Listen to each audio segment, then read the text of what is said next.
बिस्मिल्लाहिर्रहमानिर्रहीम, अस्सलाम वालेकुम। आज सिखों ने वो काम कर दिया है कि सारी ज़िंदगी इनकी तारीफ होगी। लाल किले पर जो झंडे लहराए हैं, जो चीखें मोदी की निकली हैं, जो उसके चमचे मीडिया की चीखें निकली हैं, आपको कुछ क्लिप सुनवाने जा रहे हैं। आपको इतना मज़ा आएगा, इतना मज़ा आएगा कि आपको पता चलेगा कि सिखों ने क्या काम किया है और आप दिल से उनका साथ देंगे।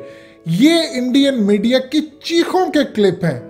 आज विश्वासघात हो गया हमारे साथ, आज तिरंगे को नीचे फेंक दिया, आज मोदी हार गया, ये हो गया। मोदी किधर हो तुम? उठो, जागो, मोदी कुछ करो। ये इस वक्त आज हालत है। इसमें आपको क्लिप जो सुनवाने जा रहे हैं, इसके अंदर मीडिया के कुछ लोगों के क्लिप्स हैं और सबसे बड़ी बात है, मजीद डिस्कस करने से पहले इस वीडियो को लाइक करें, हकीकत टीवी को सब्सक्राइब करें और बेल आइकन पर जरूर क्लिक करें कि मोदी सरकार का मीडिया जाने को तैयार ही नहीं था सिखों की रैली के अंदर, क्योंकि सिखों ने जो काम किया, इन्होंने इंटेलिजेंस को भी धोखा दिया, इनकी फौज को धोखा दिया और उसके बाद जिस तरह ट्रैक्टर चढ़ा दिया दिल्ली पुलिस पर, जवानों पर जो आए, ये अब खेल नहीं रुकने वाला। ये बहुत बड़े लेवल का, ये समझ रहे हैं कि शायद मुसलमान है जो दबक कर बैठ जाएंगे। ये ऐसा नहीं होने वाला। आप ये देखिए कि उन्होंने कहा निकल जाओ यहां से, तुम गोदी मीडिया हो, निकलो यहां से, तुम हमें खालिस्तानी कहते हो, तुम हमें ये कहते हो। और इनमें एक इनका जो एंकर था वो 32 साल से मीडिया के अंदर है और वो मोदी का सपोर्टर भी नहीं था। उसके साथ भी सिखों ने बुरा हाल कर दिया, क्योंकि अब वो बिफर गए हैं और अब वो छोड़ेंगे नहीं मोदी को। मोदी अब इनके खिलाफ करने जा रहा है एक्शन, और इस एक्शन से पहले क्या होगा, आप जरा इंडियन मीडिया के क्लिप सुनिए और मजे लीजिए कि जो चीखें इनके निकल रही हैं, आपको पता चलेगा क्या आज सिखों ने काम किया है और जो सिखों ने इनके साथ हशर नशर इनका किया है। ये सारी जिंदगी याद रखेंगे कि इनके साथ कोई लड़ने वाली कौम पैदा हुई थी। ये सुनिएगा जरा क्लिप, और बड़े ही इंटरेस्टिंग क्लिप्स हैं, आपको मजा आएगा सुनकर। रैली के नाम पर, ट्रैक्टर परेड के नाम पर आज देश से जो धोखा हुआ है, उसकी तस्वीरें आप देख रहे हैं। देश के साथ विश्वासघात दिखाने वाली तस्वीरें हैं। एक तरफ आप देख रहे हैं कि किस तरह ट्रैक्टर चढ़ाने की कोशिश की गई है हमारे जवानों पर, और दूसरी तरफ तस्वीर आप देख रहे हैं इस देश के सम्मान के प्रतीक लाल किले की, उसी लाल किले की जहां 15 अगस्त को प्रधानमंत्री झंडा फहराते हैं। उसी लाल किले पर आज आपको ये सोचना है, क्या उस लाल किले की प्राचीर पर तिरंगे के अलावा किसी और झंडे की जगह हो सकती है? क्योंकि मैं तो ये जानती हूँ तिरंगे के अलावा लाल किले की प्राचीर पर किसी और झंडे की गुंजाइश नहीं है। और जब इन तस्वीरों को आज आप देख रहे हैं तो सवाल आज आपको ये भी सोचना है, क्या ये हमारे राष्ट्रीय प्रतीकों का अपमान नहीं? क्या इसे भारतीय कानून के खिलाफ खुली बगावत ना माना जाए? क्या इसे कानून के लिए चुनौती ना माना जाए?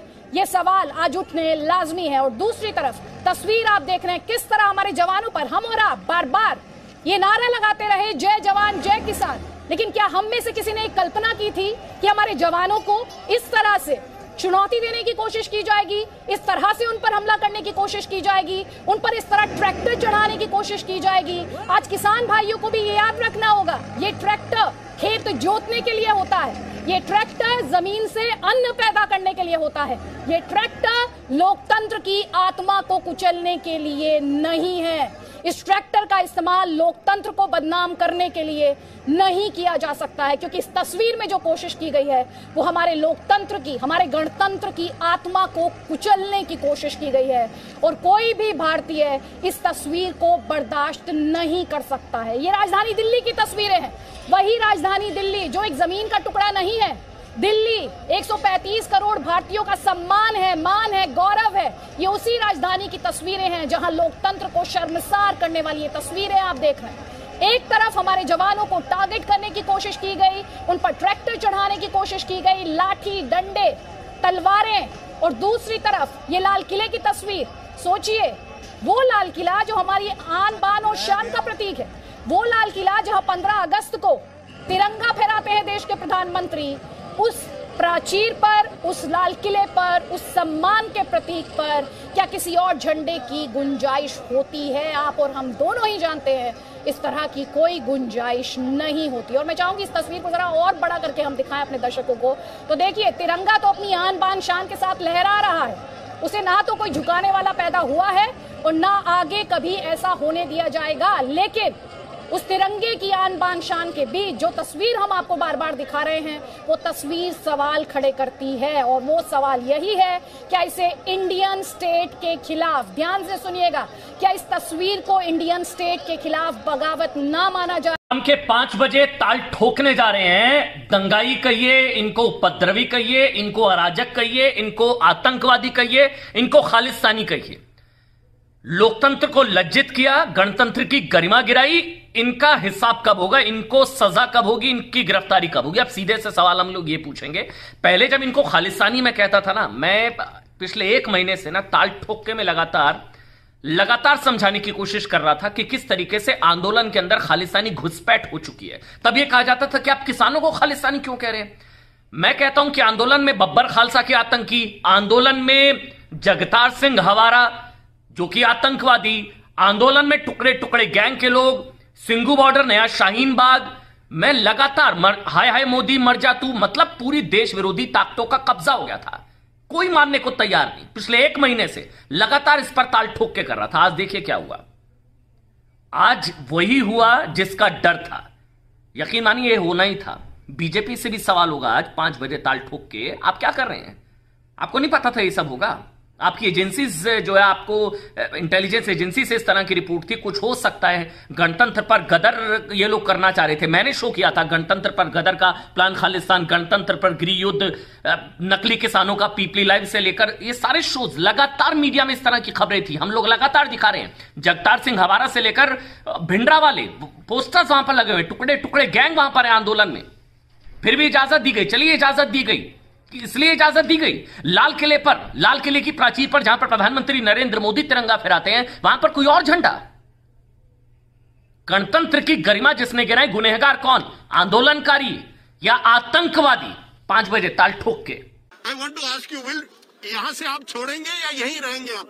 भैया अभी हम कुछ नहीं बता सकते। आप जाइए, हम कोई बात नहीं कर रहे।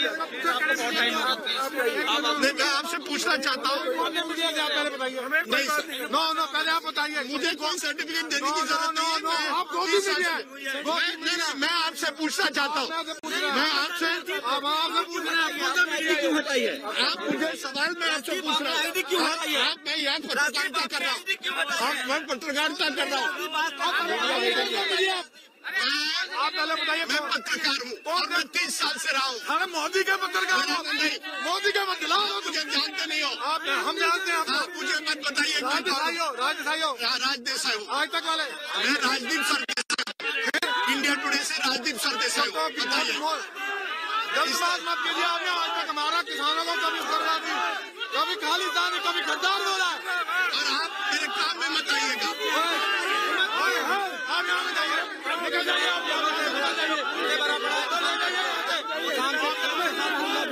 आप मुझे मेरा काम करने दो। काम नहीं करते अपना। आप जानते हो मुझे, आप जानते नहीं हो। अगर आप जानते नहीं नहीं बोलते आप लोग। मेरा नाम है राजदीप सरदेसाई, 32 साल से मैं कर रहा हूँ। किसी से पूछ लीजिए पत्रकारिता में। आप जैसे मैं आप पर आरोप नहीं लगाता हूँ, आपको कोई हक नहीं इस पर लगाने। बस मैं आपको सीधा कह रहा हूँ, मुझसे आपको कोई दिक्कत नहीं है।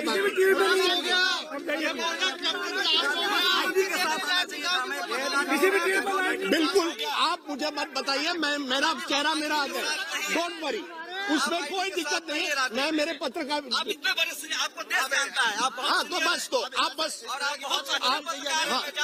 तो बस, तो आप जब मैं काम कर रहा हूँ, आप मेरे काम में मत दखल दीजिए।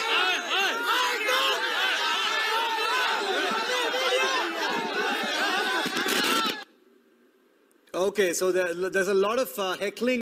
दोस्तों, हकीकत टीवी को सब्सक्राइब करना मत भूलिए। वीडियो को लाइक करें, शेयर करें और कमेंट सेक्शन में अपनी राय का इजहार जरूर करें।